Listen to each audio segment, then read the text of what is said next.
Thank you. So we're going to be looking at some strategies to prevent internet porn addiction. And as Gary said, this is a very sensitive subject. It's particularly sensitive for parents to discuss with their children. It's very sensitive for teachers to discuss with their pupils. Yet many people are very anxious about the prevalence of pornography in our society around the world. So I'd like to start with a little story. Oops.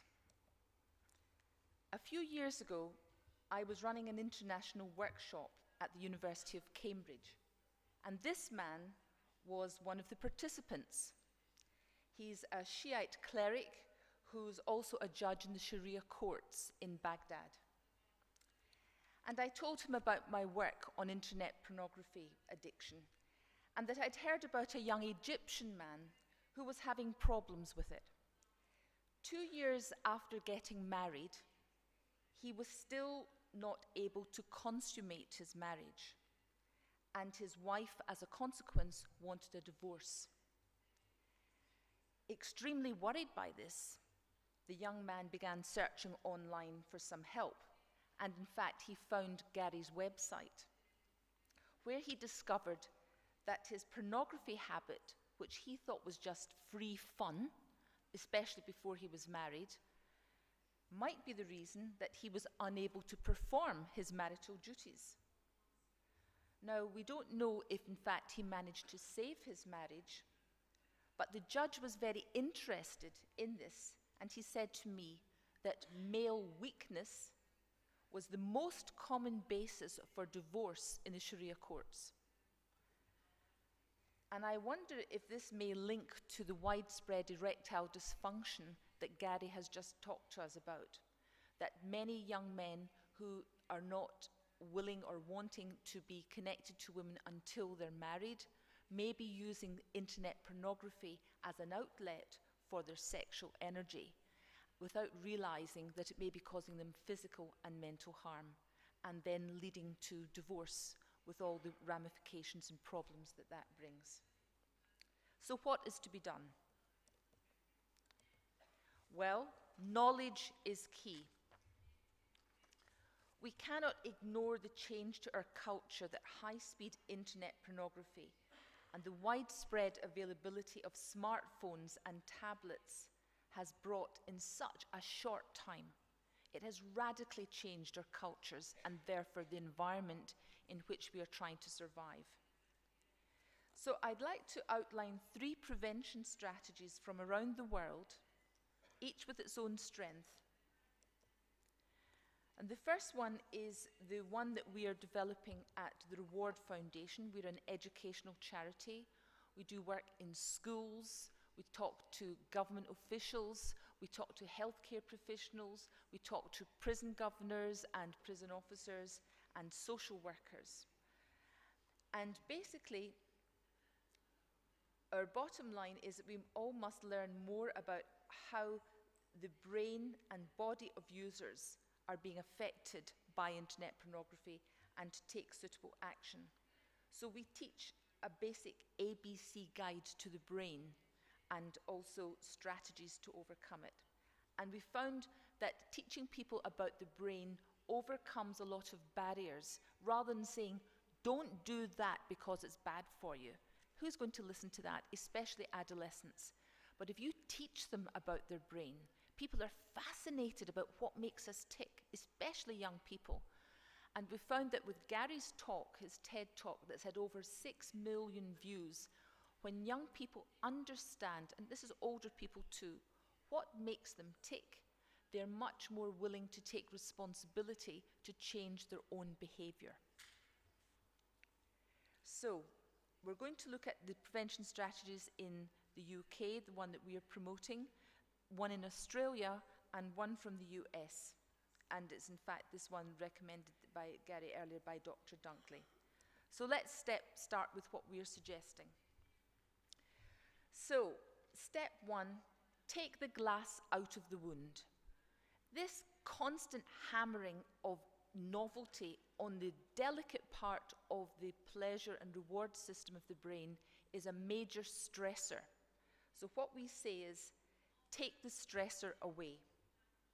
And we actually have a radical suggestion. Our suggestion is that children under 18 should not be using smartphones or tablets. Now that may seem amazing in today's world, but all we're hearing about are the problems, the mental health problems, and the physical problems that young people are suffering from because everybody thinks it's cool and fashionable to have this wonderful technology.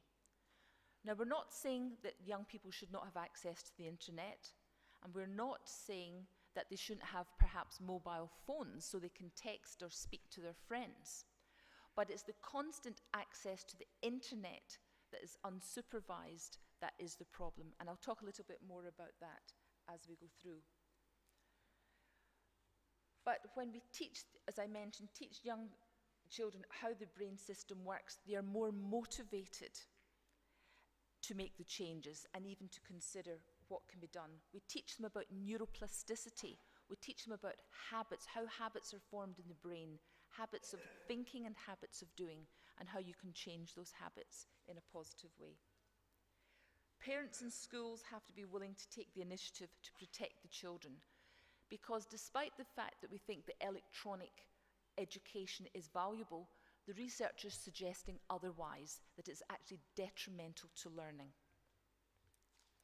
For instance, I'm in discussion with a school in Edinburgh where we're going to do a 24-hour screen fast with all the pupils from 6th year, that's like 16 and 17-year-olds, because we want to teach them what it feels like to feel an urge, a desire to use the phone or the internet, but how to resist it. Because until you teach people the physical experience of an urge and how to resist it, they will always be giving in to instant gratification. And that is often the root of the trouble. And if we teach them this, this also helps them with resistance to taking drugs, alcohol, and a whole range of other behaviors. So I want them to be conscious of what it feels like and what it feels like to resist. This is one of the best lessons we can give our children, and it's very important for us as adults too. Now, older adolescents and young people who are already suffering from the effects of chronic overuse or think they might be, are more willing to take the initiative to make the change themselves. And we've seen this, as I said, with Gary's website. When they're given that knowledge, they're more willing to make the change. And the good news is that there's free anonymous online support available, because the shame and guilt that surrounds the problem of internet pornography use often stops them asking for help. I understand also in Turkey that if someone says that they have a problem with internet pornography, perhaps where they have escalated to watching child pornography, then the therapist or the healthcare professional is obliged to report them to the police. That is also the case in many places in America. It's not the case in the United Kingdom, although some therapists might think that they should do that. So it's important that if they feel they have a problem or they have escalated to illegal material, that they have people online that they can talk to and get help from without fear of being prosecuted at this early stage. So the mutual aid online communities we'll look at in a moment. But of these other matters, it's practical support for a reboot. Often the young men use a sort of computer language like rebooting a brain, restarting the brain, resensitizing the brain. They need help with that at school and at work, if they're working, and at home. And I'll talk a little bit more about that when I come on to the American model. But the mutual aid community online is a big help. Now, we know about Gary's book, and I'm very pleased to say that last night I met the president of Yesile, Mr. Mujahid Uzturk. I think he was here earlier. He very kindly offered to translate Gary's book into Turkish. Now, this is a very good explanation of the basics of the neuroscience that causes addiction, particularly internet addiction, and what can be done. It's full of recovery stories as well. So I hope that will be a resource that will be available to everybody who's dealing with this problem. Now, also, these are two of the online, free online support systems, nofap.com and rebootnation.org. These were all mentioned in a recent Time magazine article about this problem. Step 2, is tame the mind.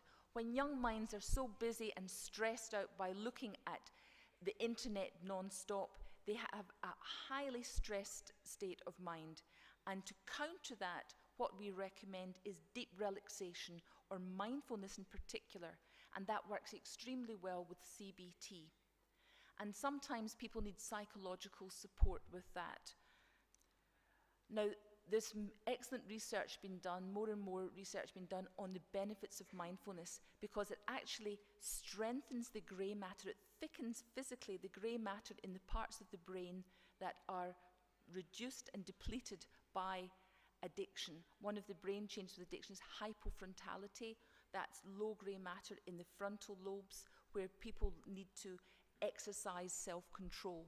So by strengthening that part of the brain, young people are better able to overcome addictions.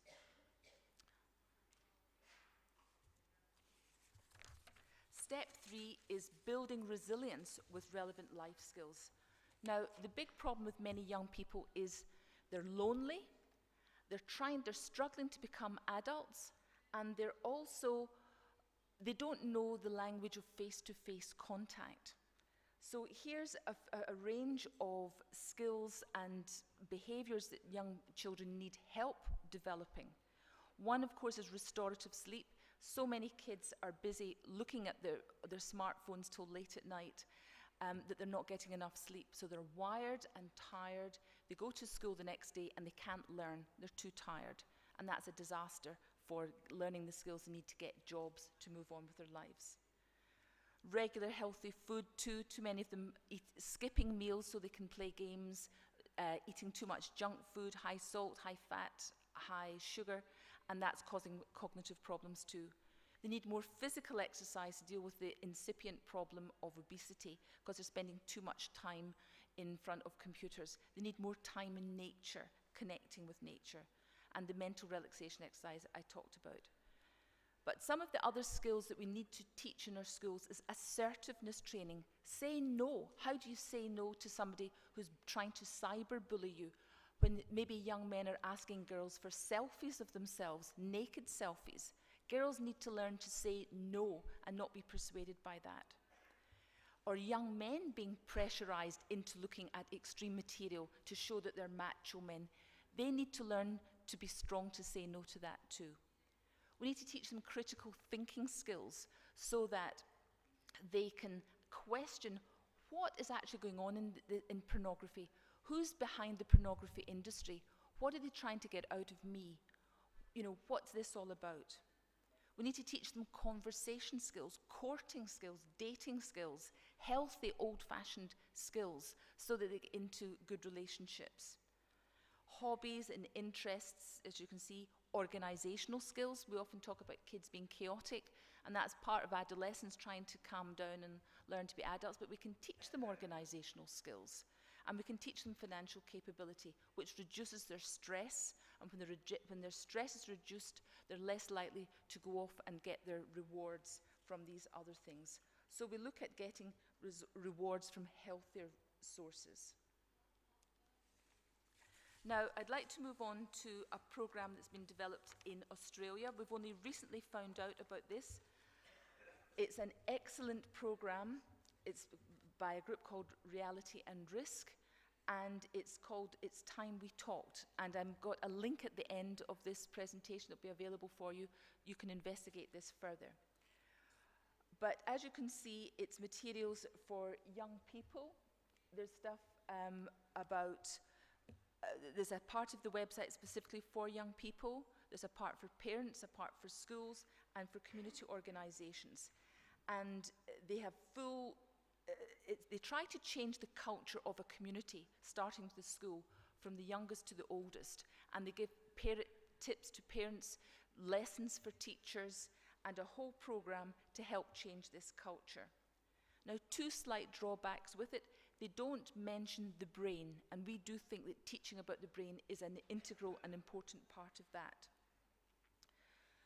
Also, the video that comes with it has one or two actual pictures of pornography. I think it's just to illustrate the type of things that young men are looking at. And even though it's the milder end of pornography, for some kids it might trigger it. But parents or teachers could still use big parts of the video if they wanted to use this without using some of those pictures.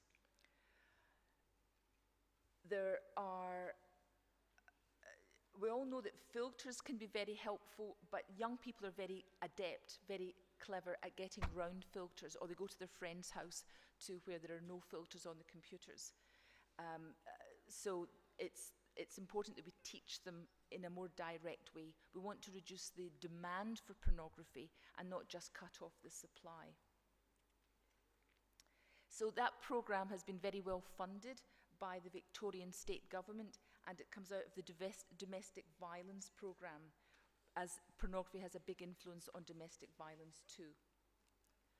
The third model I'd like to refer to is this one that's been developed by this very good child psychologist, Dr. Dunkley in Los Angeles, and it's called Reset Your Child's Brain, and it's a 4-week plan.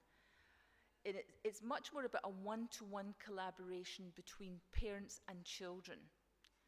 And it's got a step-by-step guide on what parents need to do to tackle this problem.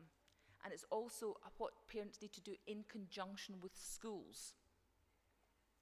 And it's based on her direct experience of working with young people and their mental health problems. What she finds is that many of them have an electronic screen syndrome. A lot of the depression and obstructive defiant behavior is not coming from many of the mental health conditions that they've been diagnosed or medicated for, but really it's just they've overstressed their brains. And they're in a constant state of arousal and they can't relax. So she has found that a 3-week screen fast, so like Ramadan, you don't eat between or drink between sunrise and sunset. Well, that's what she suggests, but you continue during the night as well. And she's done very good work on that. So one drawback is that she deals with internet in general and she doesn't mention pornography in particular. But the impact of what she does is relevant, obviously, for gaming, for everything, and including pornography. And like us, she has found that the problem, that many of the problems disappear when you remove the stressor. So she sees a big problem of the effect on the eyes, on the brain, and the body. One of the things is that the blue light that is emitted from internet devices affects the melatonin in our brains, which allows us to go to sleep. Melatonin is also a precursor for the neurochemical serotonin, which is it's a happy neurochemical, if you like. And so that means that by looking too much at the internet, particularly at night, from these blue light emitting devices, young people are not able to develop the serotonin and other neurochemicals that make them put them in a better mood and make them feel happy. So it has these implications. So she explains for the first week what parents need to do to clear the house of the internet, every internet device possible, and during that time to organize games, sports, a whole load of activities where the parents interact with the child to do. So I recommend you look at that book. So the prevention, in short: educate yourself and your children about the brain's reward system. Do not give under 18-year-olds smartphones or tablets. No use of internet devices without supervision. So they can look at the internet, but make sure a properly educated person is there to monitor them so that they're not nipping off, and to turn off the internet at night. And here are some links that I hope you might find useful. Thank you.